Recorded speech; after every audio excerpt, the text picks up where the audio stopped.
안녕하세요. 모닝쇼 김은별입니다. 간밤 뉴욕 증시는 혼조세로 거래를 마쳤습니다. 어제 무디스 측에서 미국의 신용등급 전망을 부정적으로 하향 조정하게 되면서 이 여파가 좀 상당히 크지 않을까 했지만 뉴욕 증시 강하게 버텨주는 모습이었는데요. 그보다도 투자자들은 더 신중하게 내일 있을 물가지표에 대한 발표를 기다리고 있었습니다. 실제로 월가에서는 이번 주에 있을 변수가 더욱더 시장을 불안하게 만들고 있다라고 평가하는데요. 물가지표뿐 아니라 이번 주 말에 예정된 의회 예산안 처리 이슈도 지금 상당히 크게 부각이 되고 있습니다. 국내 증시는 계속해서 약세 흐름을 이어가고 있는데요. 미 증시는 과연 어떤 영향을 다시 한번 주게 될지 모닝쇼 오늘도 함께 분석해 보겠습니다. 네, 첫 번째 소식입니다. 이 미국 연준의 금리 인하 속도를 두고 지금 월가에서는 각기 다른 의견들을 제시하고 있습니다. 오늘 세 개의 월가 투자자들의 의견을 살펴보실 텐데요. 먼저 UBS입니다. 이르면 내년 3월부터 금리 인하에 연준이 나설 것이라고 전망을 하고 있습니다. 경기 침체가 본격화하면서 현재 5.25에서 5.5%인 금리가 내년 연말까지는 2.5에서 2.75%까지 절반가량 반토막 날 것이라고 보고 있는데요. 2025년 초까지 1.25%로 내릴 것이라는 관측을 내면서 향후 굉장히 큰 폭의 금리 인하 기조를 예측하곤 했습니다. 네, 그리고 두 번째로 모건 스탠리 역시나 내년부터 큰 폭의 인하를 예상하고 있는데요. 앨런 젠트너 수석 이코노미스트가 이끄는 경제 분석팀은 이날 내놓은 2024년 경제 전망 보고서를 통해 연준이 내년 6월부터 금리 인하에 나설 것이라고 분석하고 있습니다. 이후에는 9월에 한 차례 더 금리를 내리고 4분기에는 매 회의마다 계속해서 금리 인하를 단행할 것이라고 평가하는데요. 이 경우에 2025년 말 금리의 중앙값은 2.375%까지 내려가게 됩니다. 가장 보수적으로 이 전망을 했던 곳은 바로 골드만삭스인데요. 이 골드만삭스에서는 연준이 높은 수준의 금리를 예상보다 더 오래 유지할 것이라고 보고 있습니다. 내년 4분기 중에나 처음으로 0.25%포인트 금리 인하에 나설 것이라고 전망했고요. 이후에는 2026년 중반까지 분기당 한 차례씩 금리 인하를 단행하면서 175bp를 낮추는 시나리오를 함께 제시했습니다.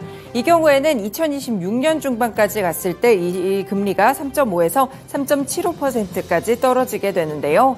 이렇게 세 개의 월가에서도 굉장히 다른 의견을 내놓고 있습니다. 그래서 더욱더 연준이 어떤 스탠스를 취하는지 최근에 시장이 궁금해하고 있는 것인데요.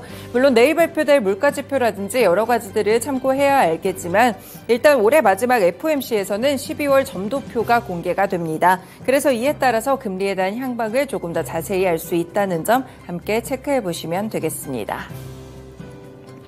네, 두 번째 소식입니다.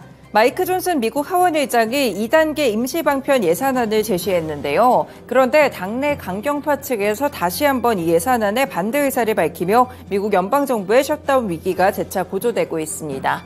이번에 보도가 나왔던 곳은 폭스뉴스인데요. 이에 따르면 최소 5명의 공화당 하원 의원이 존슨 의장의 이 안에 반대하겠다고 나섰습니다.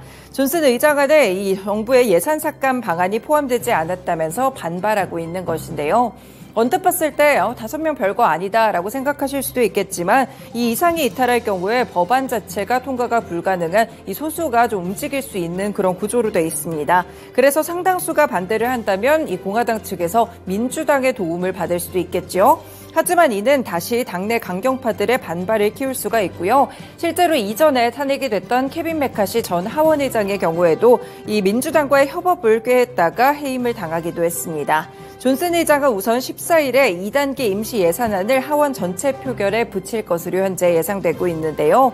현재는 셧다운이 쉽게 이뤄질 확률이 높아 보이지는 않지만 시장에서는 굉장히 큰 폭의 이슈로 생각하고 있다는 점 알고 계셔야겠고요. 17일에 지금 예산안이 만료가 되기 때문에 이번 주까지 시장을 움직일 수 있는 재료입니다. 마지막으로 개별 소식 보겠습니다.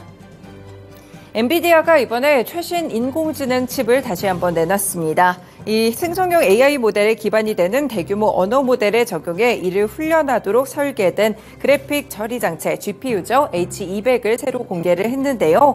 H200은 챗GPT 개발사 오픈AI의 최신 LLM인 GPT-4 훈련에 적용되는 등 전 세계 기업들이 확보하기 위해서 경쟁을 벌이고 있는 H100의 한 단계 업그레이드 버전입니다.